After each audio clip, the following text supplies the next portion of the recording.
He invited his wife to the gala as a joke. Then her billionaire ex walked her in. She stood in a room that was supposed to be hers, watching her husband hold another woman, like she was already forgotten. And she was. Just not by everyone. This is the story of a woman who was invited to be humiliated, but walked in wearing everything he never deserved. Nobody tells you what a bad marriage does to a woman slowly. There's no single morning you wake up and realize you've become smaller. It's learning to adjust yourself accordingly and calling that adjustment survival. Amelia had become very good at adjusting. Desmond came into the kitchen where she had spent 40 minutes preparing his dinner. Seared salmon with a lemon caper sauce, roasted asparagus, a glass of the Bordeaux he preferred on Thursdays. She had set it out carefully. She always did. He pulled out the bar stool, sat down, looked at the plate. Then he pushed it aside, and the plate slid across the island, and the asparagus scattered across the marble. The wine glass teetered but held. He didn't look at her. "I told you last week I've been cutting carbs," he said, already on his phone. "Is it really that difficult to retain basic information?" Amelia stood with the dish towel in her hands and said nothing. She looked at the asparagus on the marble. She thought, not for the first time, that she could not quite remember the last time he had thanked her for anything. She cleaned it up. He scrolled. This was the architecture of her days. There was a version of Amelia who laughed too loudly and held opinions too firmly. There was a version of her who once stood on a rooftop in Midtown Manhattan, arguing passionately about architecture with a man who looked at her like she was the most interesting room he had ever walked into. But that was before Desmond. That was before she learned to be careful. The invitation came on a Tuesday. Desmond mentioned it the way he mentioned most things he didn't actually want her input on. Casually, while looking at something else. "The Hudson Gala is next Friday," he said. "Black tie. You'll need to figure out something to wear." Something in Amelia's chest lifted. The Hudson Gala. Grayson Hudson's annual charity event. One of the most exclusive evenings in the city. A room full of people who mattered to the world in some measurable way. She would wear the burgundy dress. The one she had bought for herself 6 months ago and never had occasion to wear. She would be good at this when Desmond gave her the chance. What Amelia did not know, standing in that kitchen with her small, cautious hope, was that Desmond had already been on the phone with someone else. Her name was Kira, and they've been seeing for 8 months. "She'll walk in and say the wrong thing to the wrong person," Desmond said, low and satisfied. "And I'll have exactly what I need. A public record that she doesn't belong in my world." Kira made a soft sound of agreement. Exactly what you need. The words sitting between them like a contract. He had not invited his wife to a gala. He had set a stage. Amelia called her best friend Jade the next morning with so much excitement. "He invited me," she said. Jade was quiet for a moment, in the particular way of a woman who knew Desmond and loved Amelia, and was trying to hold both of those things at once. "Then we're going shopping," Jade said finally. "And you're going to wear something that makes him remember exactly who he married." They found the dress on the second floor of a boutique on Peachtree. Floor length, deep burgundy, with a neckline that was elegant without apology, and a sculpted silhouette. Amelia stood in front of the three-way mirror and went very still. She had forgotten somewhere in the last 4 years that she looked like this. Jade stood behind her and said nothing. She didn't need to. The dress was coming home with them. Grayson Hudson had known about Desmond Carter for 4 months. It had begun with an anomaly in a quarterly review, numbers that had been shaped rather than reported, and Grayson had not gotten to where he was by ignoring patterns. He retained a specialist who worked in corporate intelligence and left no fingerprints. Marcus was given one instruction: find out everything. What Marcus found was extensive: falsified vendor contracts, kickback arrangements with 2 external firms, A paper trail of expense claims that existed in a parallel universe from the receipts attached to them, and a personal life that mirrored the professional one in its recklessness. A woman named Kira, kept carefully separate from the wife. Expenses charged to a corporate account under client entertainment. I think he intends to bring both women together to the gala to humiliate his wife. Something about documenting that she's a social liability, he had said. How coincidental, Grayson had replied. He had seen the file and reviewed it twice, methodically. He had been building the appropriate legal response for 6 weeks, timing the exposure for the gala. The one event of the year where every board member, every investor, and every senior stakeholder would be in a single room. Not for theater. For efficiency. One evening, every necessary witness. Clean. But the last part of Marcus' report doesn't feel like a business problem. Send me the guest list confirmation for his +1, he said. The file came through within the hour. Standard format, name, photo, relationship to primary guest. Amelia Carter, N.E. Reeves. Spouse. There was a photograph. Grayson looked at it for a long time. He had not allowed himself to think about her with intention in 6 years. She surfaced sometimes. In the smell of a particular coffee, in a laugh from across a restaurant that had the same cadence, in the quiet of a Sunday morning when his apartment felt too large and too silent, and he had everything he had built, and it still didn't fill the whole room. But he had never chased it. He had understood it as the particular cost of a particular choice, and he had paid it without complaint. He had been 29 when he met her. Not yet the name on the building, but just a man with a vision. She had walked into a pitch meeting sent by a design firm his company was courting, and she had asked the one question in the room that actually mattered. He had spent the next 3 hours convincing her to have dinner with him, and she had spent the next year making him understand that she was the kind of woman worth rearranging for. She had been right. She was always right about things like that. What had ended them was not traumatic. That was the part that had always sat uneasily with him. No betrayal, no rupture, no single definable moment. She had watched his company expand, and the investors multiply, and the features in magazines accumulate, and she had quietly, on her own, decided that there would be no room for her in what he was becoming, that she would disappear into it. She had left before he could tell her she was wrong.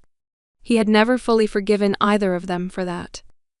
And now here she was, Amelia Carter, his employee's wife, walking into the room he had designed as a trap for the man she had married, carrying none of the information she would need to protect herself, because no one had thought to give it to her.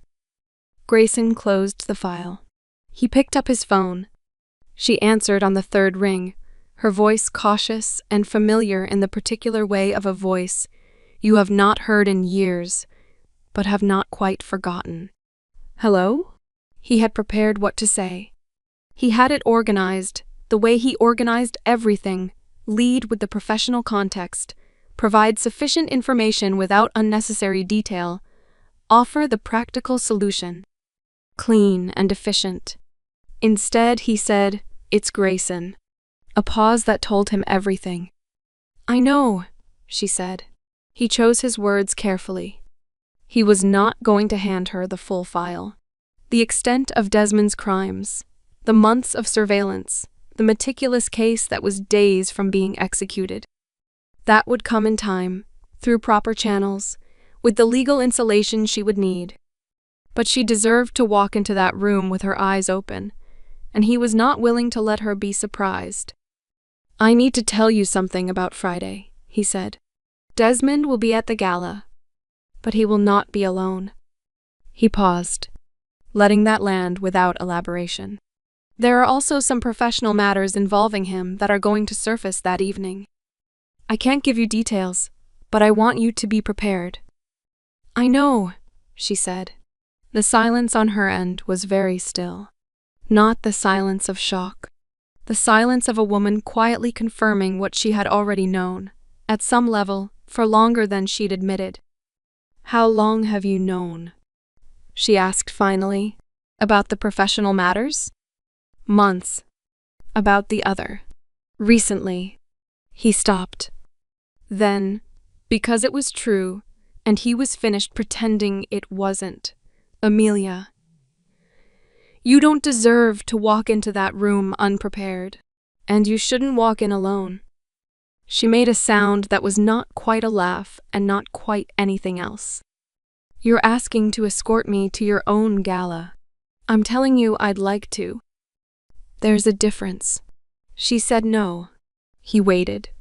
"Grayson, ask me again in 60 seconds. He could hear her breathing. He could hear her thinking. He had always loved the way she thought. Visibly, honestly, without performing the conclusion before she'd reached it.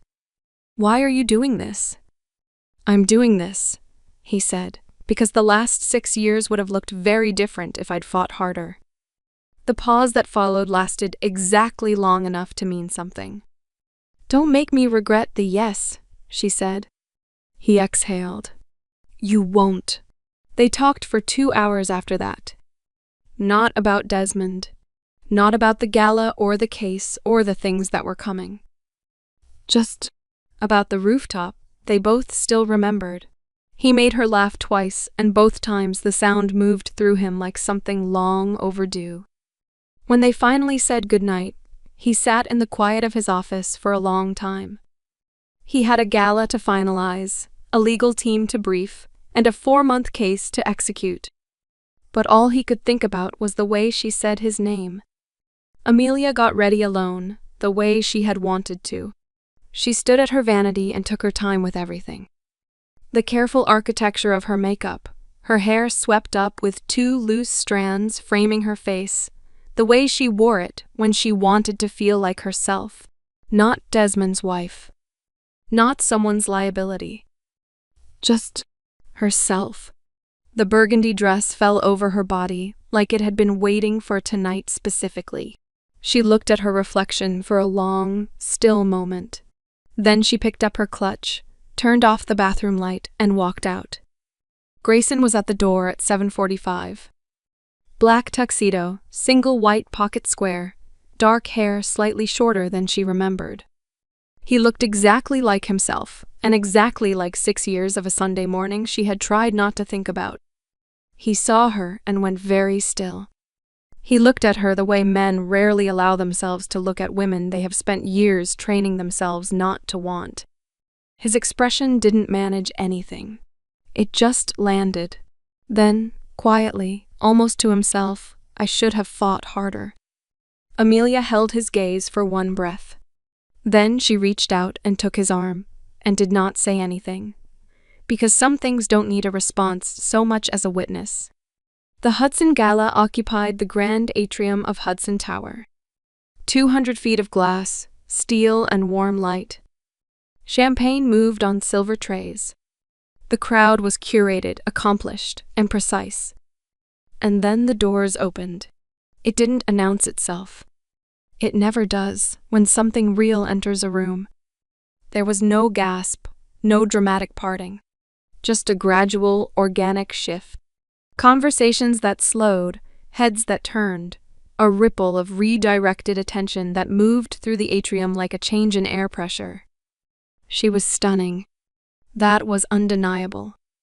But what the room registered first, before her dress or her beauty or the question of who she was Grayson Hudson. Because Grayson Hudson, who had hosted this event for 7 years and moved through rooms like they had been built around him, who had never, in living memory, given any single person his complete and visible attention, was only looking at her. Desmond was near the East Bar with Kira when the energy shifted. He felt it before he found the source. The instinctive awareness of someone whose ego has learned to read rooms. He turned. His champagne glass stopped halfway to his mouth. His wife, was crossing the atrium on the arm of the man who signed his performance reviews. And she was She was luminous, relaxed and radiant and completely, infuriatingly at ease, laughing at something Grayson said with her head tilted back and her whole face open, and she looked like someone who had just remembered something important about herself. Kira followed his gaze and said nothing. The silence between them shifted in texture. Grayson introduced Amelia to everyone worth knowing, and he introduced her simply. Her name, full stop, with the quiet confidence of a man who understood that a name was enough, when the woman wearing it was enough. She held conversations about philanthropic strategy, urban planning, and the cultural politics of Atlanta's arts infrastructure. She was warm, sharp, and effortlessly genuine. She was exactly who she had always been, in a room that could finally see it. A board member named Catherine. Sharp, 70.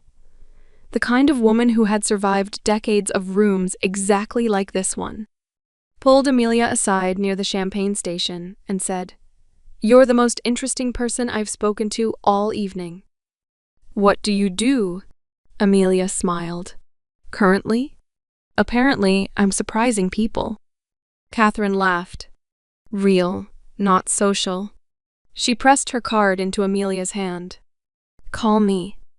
Grayson watched her move through the room and felt the particular satisfaction of being right about something for 6 years, with no one to tell. He also had a job to do. At 9:15, he excused himself briefly, found Marcus near the service corridor, and exchanged a single nod. The documentation was in place. Legal counsel was positioned. 2 board members had been quietly briefed. Everything was ready. The only question was timing. "When you're ready," Marcus said. "Give me 20 minutes, Grayson said. He found Amelia near the terrace doors, and something in her expression when she saw him. The way it settled, the specific quality of her exhale, told him more than she probably intended. "Come outside," he said. "It's a good night." The terrace was cool and quiet, the city brilliant below. They stood at the railing, and neither of them spoke for a while, which was its own kind of conversation. "Do you remember the rooftop?" she asked. He didn't ask which one. "June," he said. "You had bare feet and argued that the Bauhaus movement was the most culturally selfish development in modern architecture, and you were completely wrong, but you were so—" "I was right," she said. "You were compelling," he said, "which I allowed you to confuse with right." She laughed, genuinely, fully. And the sound of it did the same thing to him it had always done, which was to make everything else temporarily irrelevant. He looked at her profile against the city lights and let himself say the thing he had been carrying for 6 years, without anywhere to put it. "I missed you," he said. She was quiet for a moment. Her jaw worked slightly. "That's not fair," she said softly. "No," he agreed. "It isn't." She turned to look at him. "Grayson, why did you really call me?" He held her gaze. "Because the moment I saw your name on that list, I understood something I'd been pretending I didn't know. That I never actually moved on. I was just waiting, without giving it that name." Amelia looked at him for a long moment. The city hummed 42 floors below. Inside, 200 people were laughing, networking, living their curated evening. Out here, it was just the 2 of them, and 6 years, and the specific warmth of something that had never actually gone cold. Desmond appeared at the terrace entrance at 9:32, the composed face of a man performing a casual interruption. He had been holding on, not wanting to be rash, or appear jealous towards his boss. But he simply can't bear the new Amelia he saw tonight in Grayson's company anymore. He moved to Amelia's side with the practiced ease of ownership and placed his hand at her elbow. "There you are. Come inside. There are people I need you to meet." Amelia looked at his hand on her arm. Then she looked at him. Her expression was very clear and very calm. the expression of a woman who has finished a long internal argument and arrived at the conclusion. She stepped back so his hand fell away. "You brought someone here tonight," she said quietly. "I'd suggest you go back to her." Desmond's composure shifted. Just slightly, just for a moment. "Amelia." "I already know, Desmond." Her voice was steady. Not cold, not theatrical. "Just done. I'm done pretending I don't. Please go back inside." He looked at Grayson. Something moved across his face. Calculation, fury, the specific wounded pride of a man whose performance has been walked out of. He looked back at his wife. She had already turned back to the railing. He left. At 9:45, Grayson returned inside. He moved through the room with the unhurried purpose of a man who had choreographed this moment across 4 months and was now simply following through.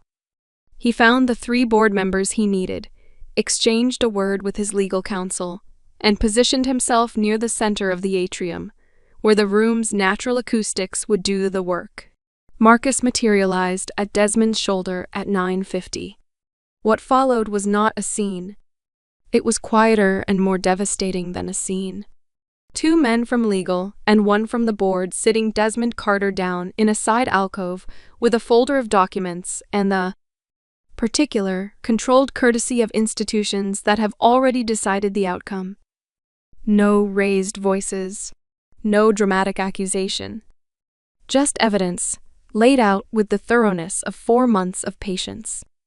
Falsified vendor contracts. Fraudulent expense claims. 2 external kickback arrangements, documented to the transaction. And, because Marcus was thorough, the corporate card charges filed under client entertainment that corresponded exactly to Kira's restaurant preferences and hotel rates. Across the room, Kira understood what the gathering of suits around Desmond meant. She picked up her clutch, set down her glass, and walked out of the atrium without a word.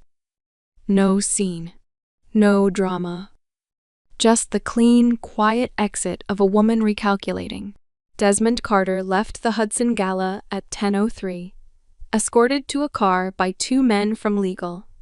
With his phone surrendered and his access credentials already suspended, the room barely noticed. That was the part that would stay with him, probably. Life continued. The quartet played. Champagne moved on silver trays. Amelia watched from the terrace doorway. Grayson came to stand beside her. She didn't say anything for a long moment. "How long?" she asked. 4 months building the case. "I found out about the gala plan 10 days ago." She absorbed that. "And you called me." "I called you," he confirmed. "Not only because of the case, but yes, I wasn't going to let you walk into that room without knowing." She looked at him for a long time, the warm light of the atrium behind him, his gray eyes in the open air of the terrace, the honesty of a man who had stopped managing the distance between them. "Thank you," she said. Then more quietly, for calling. "For all of it." He nodded once. Then, because the evening had been long and the distance between them had been longer, he reached over and took her hand. She let him. He walked her to his car when the gala ended, and the driver closed the door behind them, and neither of them was in any hurry to say anything. The city moved past the windows. Her heels were off. His bow tie was loose. The night had the particular softness of something that had been completed rather than simply ended. "I want to tell you something," he said. She turned toward him. "I had a speech prepared. When I called you, very organized." He stopped. "You said my name and it fell apart completely." She smiled. Not the polished gala smile. The real one. The one that reached everything. "I'm not asking for anything tonight," he continued. "Your life is complicated right now and I understand that, and I'm not standing here with a blueprint. I need you to know that the last 6 years were not nothing to me. that they were specifically, persistently U-shaped. And I'm not interested in spending the next 6 the same way. Amelia looked at him. This man she had left before he could leave her. This man who had apparently been carrying her name in his chest for 6 years. And never put it down. And felt something she had almost forgotten the texture of. Safety. Not the absence of risk. The presence of someone who already knew who she was and had chosen her anyway. "Do you want to come up?" she said. "For coffee." He looked at her. That slow, genuine smile that had nothing to do with boardrooms or buildings or billion-dollar negotiations. "I've been wanting coffee for 6 years," he said. She laughed. The car turned toward her building. What followed was not a fairy tale. It was better than that. It was real. There were long evenings in her kitchen where he cooked badly, and she corrected him, and they argued about everything. There were Sunday mornings that lasted until afternoon, because neither of them could find a reason to end them. There were phone calls that started as practical and ended an hour later, both of them still talking, neither of them willing to be the one to hang up first. There were moments when he looked at her from across a room. A dinner party, a work event, just Tuesday in her apartment. With that same expression he had worn in the atrium of his gala, the one that had nothing managed in it, and she felt it every single time like the first time. He told her once, on the terrace of his apartment, that he had catalogued the exact date he admitted to himself that the Sunday morning feeling had a name. She asked him what name. He said, "You." She threw a cushion at him. He caught it. She laughed so hard she spilled her wine and didn't care. And he watched her laugh with the expression of a man who has found the thing he was building toward all along and finally recognizes it. Desmond Carter was formally charged 11 weeks after the gala. Wire fraud, falsification of financial records, and misappropriation of corporate funds. 3 counts, a federal case, a very expensive attorney who ultimately couldn't move the needle on the evidence Marcus had built. The divorce was filed the same week as the charges. Amelia's attorney was exceptional. She emerged with her dignity, her freedom, and the particular quiet clarity of a woman who no longer has to make herself small for anyone. They were married on a Saturday in early October, in the garden of a historic estate outside the city. Jade was maid of honor. Catherine, the board member who had pressed her card into Amelia's hand at the gala, sat in the 3rd row and cried without apology. Amelia wore ivory. Grayson wore the expression of a man who could not quite believe his own luck, which was new for him, and which she found completely irresistible. He said his vows looking only at her. She said hers looking only at him. Neither of them had written anything particularly clever or poetic. They had simply told the truth, and it was the most honest thing either of them had ever said in public. 8 months later, Amelia stood in the kitchen of the house they had chosen together. Light-filled, ridiculous in the best way, with a Bauhaus-influenced fade that she had loudly disapproved of until she walked through the front door and felt immediately at home, which Grayson still found deeply satisfying. Her hands wrapped around a mug of decaf, her belly round and full, and magnificent with the twins they had not planned and immediately wanted. Grayson came up behind her and wrapped both arms around her, his hands resting gently over the curve of their children, his chin at her shoulder. "How are we doing?" he said. "We," she said, "are enormous and uncomfortable, and we would like the record to show that we are carrying 2 human beings at once." "The record shows it," he said. "The record also shows you are the most beautiful thing I have ever seen." She made a sound of profound skepticism. He kissed her temple. "Every single day, Amelia. Without exception." She leaned back into him. Outside, the city did what cities do. Inside, a woman who had once learned to take up less space was standing in the center of a life built entirely to her scale, held by a man who had spent 6 years carrying her name and had never once put it down. She was not being careful anymore. She was home.